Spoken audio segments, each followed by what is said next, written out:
It was the middle of the night when he opened his eyes for the third time. The clock showed 2 in the morning, and the silence of the house felt heavier than any noise could ever be. His mind wouldn't stop. Dark thoughts came like waves, painful memories, unpaid bills, words he couldn't forget. He stared at the ceiling and thought that night would never end, that his life was trapped in a tunnel with no way out. His heart was racing, and the fear of seeing no change suffocated him. He got up and walked through the living room in short steps.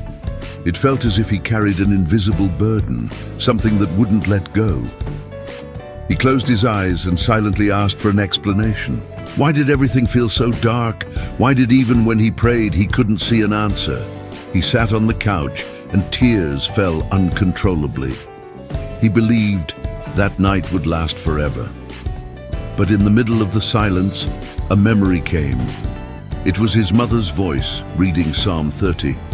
Weeping may endure for a night, but joy comes in the morning.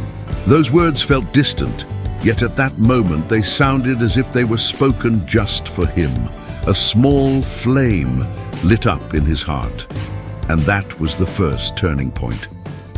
If you have ever lived nights when you believed you would never see the morning, write in the comments what weighs heaviest on your heart in those moments. When you share, you not only release the burden, but also encourage others not to give up. He took a deep breath and decided to open the window. The sky was still dark, but there was a thin line of light appearing on the horizon. He realized that even when the night insists on seeming endless, the dawn is already being prepared. That was the second turning point. Darkness never has the final word. He then made a simple prayer, almost a whisper. Lord, I place this night in your hands. Bring rest to my body and peace to my soul.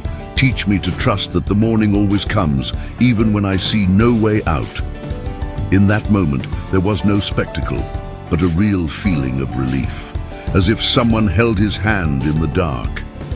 His heart slowed down, his thoughts calmed, and he managed to lie down again. When he opened his eyes, the sun was already shining. What had seemed eternal had been transformed into a new opportunity. If this message spoke to you, write in the comments, I choose to trust in the morning, and reflect. If God is already preparing a new dawn for your life, what can you surrender to Him today so you may rest in peace tonight?